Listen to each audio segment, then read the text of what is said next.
Any discussion on leadership these days is not complete unless we mention millennials. Why?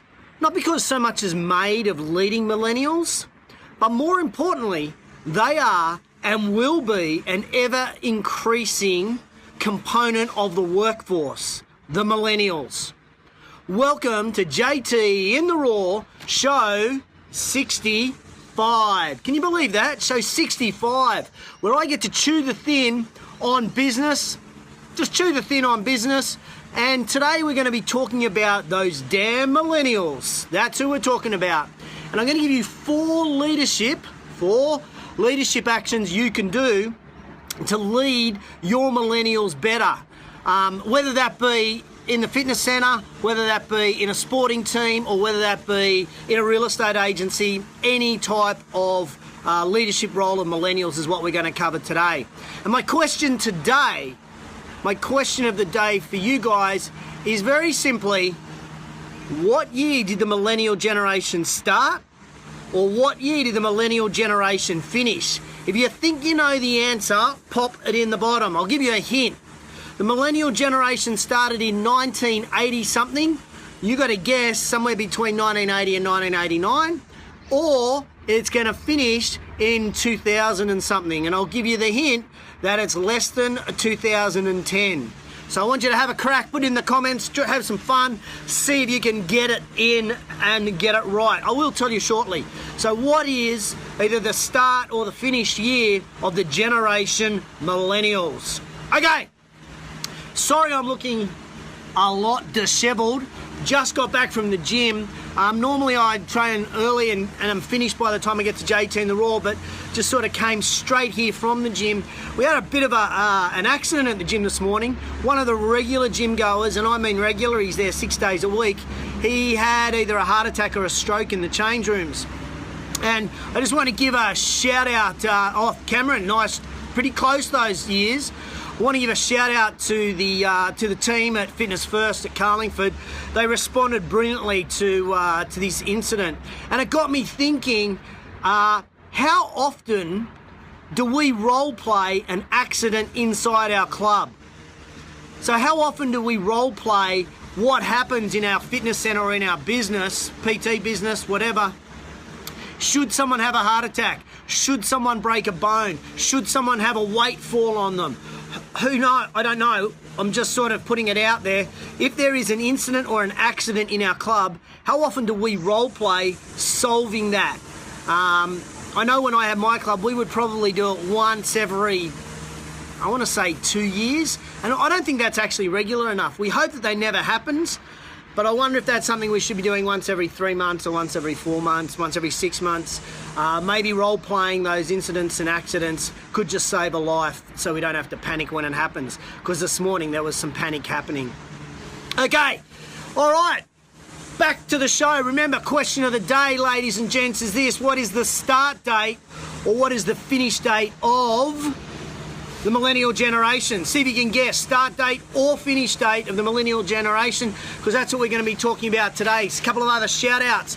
Got a big shout out to a whole bunch of people in the US at the moment. Chantel from the Fitness Business Podcast has been interviewing people and doing some great stuff at the Club Industry Conference over the last couple of days. And I just want to say thanks to Brent and Mark and Blair and Marissa, Deb and Nick for coming on and being part of the Pre-Core Quickfire 5. Thanks, guys. We really appreciate all your support of the show. It's growing and growing fast, which makes us super excited. If you haven't checked out the Fitness Business Podcast, just put FBP in the comments below and I'll send you the link and you can check them out. But these guys have been sensational. We've put them all onto YouTube so you can watch them, and they're only about 3-minute interviews, but some great tips, really powerful insights, especially around the books that we should read. Also want to give a shout out to a lady by the name of Alyssa Valentini. Alyssa has been super sensational at sharing JTInTheRaw to her team of personal trainers over in New Zealand. And this, just yesterday, she sent me a little diatribe after last week's show. Last week's show I talked about how the fitness industry is failing personal trainers. That was show 64. If you missed 64, put 64 in the comments below and I'll send you the link. Because in that show I talk about how the fitness industry is failing personal trainers. And I also talk about why personal trainers don't need to be spending bucket loads of money on business coaches to help them get leads. They've got leads, they've got enough leads, they're just not looking in the right place. So if you missed 64, put 64 in the comments below. And a shout out to Alyssa. Thank you for sharing so much information with me. I'll get back to you today with a reply to your wonderful Facebook message. Thanks heaps. I also want to give a shout out today to the Active Management members. Don't forget, Active Management members, I'm going live today at 2 o'clock Sydney time for Q&A. Q&A in the closed member Facebook group.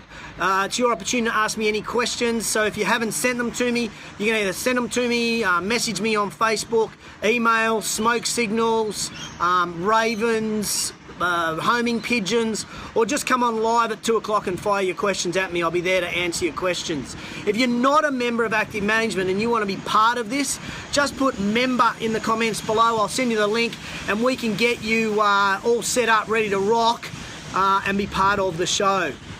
All right.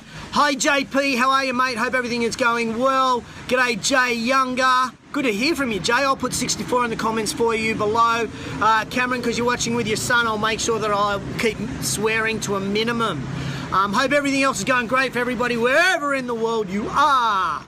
Let's talk about leading millennials. Let's talk about what that looks like, who they are, etc., etc., etc. Now remember, question of the day, what year did millennials start? What year were they born? Or what year did they finish? What is the space? What is those years for the generation that we call the millennials? 1980 something to 2000 and something. And it's below 2010, by the way. There you go. Have a crack. See if you know. Put it in the comments below. Okay, as a reminder, baby boomers. Baby boomers were born between 1946 and 1964. Generation Xers, we rock. Generation Xers, we were born between 1965 and 1982. So that means the millennials were born 1983 through to 2001. 1983 through to 2001. Cameron Jones, you got pretty close. Morning Paige, morning Eugene, how are you guys? Hope you're doing great too, by the way. Okay, so perhaps one major challenge with the millennials is that they are the first generation where they never had to go back to an authority figure in order to get permission to do things or to get information. What they're able to do is just find it out online. So that's why the millennials are often called the netizens of the world. Do you like that? Netizens, boomtish. Or they are the screen ages of the world because they're that tech savvy. Interestingly enough, the millennials, 3 in 5, 60% of millennials have working mums, and 25%, or 1 in 4 millennials, come from a single parent household. Fascinating. But many of us employ these millennials. Many of us have a team of people that work for us who are aged between 16 and 34. And this has been proven time and time and time again that a dissatisfied millennial will leave their job faster than any other generation in the history of the world. So if they're not happy, they're out, they're gone. Morning Bryony, morning Sean Lestrange. Hope you had a great breakaway, Shauno.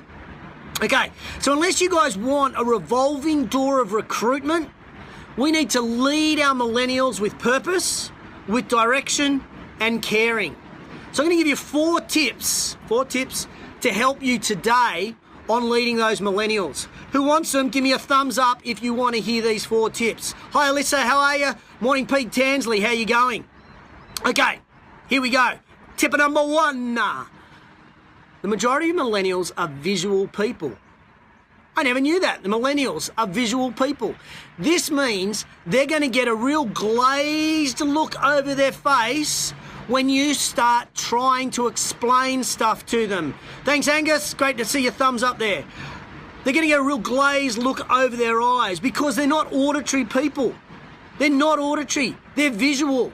So what they need to be able to do is they need to be able to understand why we're doing certain things, and our job as leaders is to complete the full picture. As leaders, we need to help them understand and see the vision of the business. Where are we heading? What are we trying to achieve? So use images, use pictures, use really vibrant words, short, sharp words that they can really picture in their head what success looks like for the business.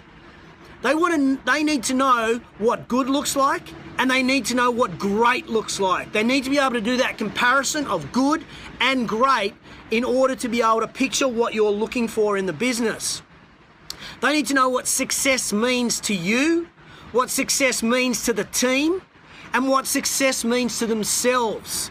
So they're the three stakeholders. What does success look like to you as the business owner or the leader of the team? What does success look like to them? And what does the success look like to the team? Finally, they also need to know the results you're measuring against. What are the KPIs that we're measuring against? And when we're doing this, they want to see that as a visual. Okay, so we can talk and they'll get that glazed look. Which brings me to the second point, and that is a scoreboard. Millennials respond beautifully to a scoreboard in our business. They love to be able to see the score. Just like in a sporting game, they like to know the score. And they want to know how they can contribute to adding to that score. What can they do to build the score up? That is a really important factor. Now, show 52 of JTInTheRaw, show 52, I focused on building a scoreboard in your business. I really talked about in 52 what should be in your scoreboard, what it looks like. I went into a whole lot of depth. So if you haven't seen 52, put 52 in the comments below. I'll send you the link. I reckon it's a great show. Of course I do, because I did it. But it gives you great depth and great knowledge about how to have a scoreboard in your business, where it should be in your business, what you should put on it. And it's really going to help manage and lead these millennials. So if you want to know, 52 in the comments below, and I'll send you the link to the show and you can check it out. You might even want to share that with your team. Okay, tip number 3 is check-ins. Check-ins. Your role of the leader of the business, if you're going to lead or leader of departments or leading of a sporting team, and you're going to lead millennials, you've got to check in with them, and you got to check in regularly with them. I'd suggest a weekly or at most a monthly check-in. Weekly or at most monthly. So in other words, you can do weekly or bi-weekly. And that's with our department managers. With you as a business leader, if you're the owner of the business and you've got managers between you and your team, then I think you as the leader need to be checking in 6 monthly and at most monthly, at most 12 monthly with your millennials. Now with the managers or you, whoever's doing that weekly or monthly check-in, I like to ask the first six of the 13 questions that Marcus Buckingham talks about in his book, First Break All the Rules. These questions are the foundation for building a relationship between you and your millennial staff member, between you and your millennial team member. The first 6 questions are critical. Now, if you want, remember I plugged this both in the comments above and in the show highlights coming up. I said there was a free giveaway, and there is a free giveaway. I'm going to give you the format for a one-to-one meeting with a millennial, which includes these 6 questions that you need to ask in a check-in. If you want it, just put in the comments below, free copy, and I will send you the link to how to run one of these one-on-one meetings and what are those 6 questions that you need to ask your millennials when you have those one-on-ones. Free copy in the comments, whether you're watching this live or on replay, free copy in the comments below. I'll send you the link to this document. It'll make it so much easier. You haven't got to reinvent the wheel. You can then tweak it and make it better for your business or your sporting team or your department. But if you want a copy of this, Free copy in the comments below and I'll send it to you. No catches, no strings attached. It's there for you. In fact, I'm about to start to use it with one of my team members because I think it's that good. I haven't used it. I used it in my club and we had great results with it. So I love it. You want it? Free copy. Okay, at minimum, at a bare ass minimum, as the leader of the business, I think you need to be asking your millennials at least every 6 months, at most every 12 months, why do you like working for your manager? Whether that manager be you or someone else. Why do you like working for your manager? Why do you like working for the business? And what will keep you working here for the next 6 months? Those 3 questions again. Why do you like working for your manager? Why do you like working for your business, this business? And what will keep you happy and working here for the next 6 months? They're the 3 bare ass minimum questions you should be asking every 6 months or every 12 months with your millennials. Now, those weekly meetings and even this annual meeting, I call them keeper chats. Keeper chats. So whether you're doing weekly keeper chats or 6 monthly keeper chats, you need to be working on keeping those millennials and building that relationship.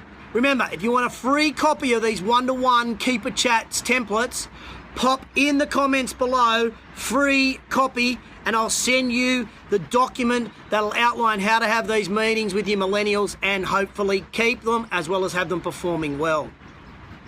And that brings me to the 4th point, the 4th of these strategies, the 4th of these hacks, and that is a relationship. The most critical aspect of leading millennials is the quality of the relationship between you and your millennials. It's funny when you do this JTInTheRaw in the park and people are walking around, they're checking you out, they're like, what a weirdo, he's talking to a camera. Yes, I am talking to a camera, but I'm talking to people live, so I'm sticking with it. What I was saying here, it's really, Frosty, it's coming to you. PK, it's coming to you. Free copy. I'll get it to you later today. So, what we know is that millennials love relationships with people. So we want to build that relationship between our managers and our millennials.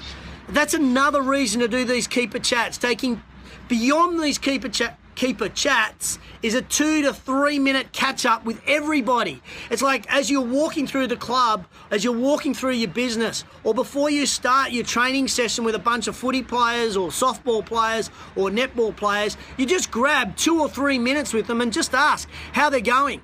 Say hi. See what's going on in their lives.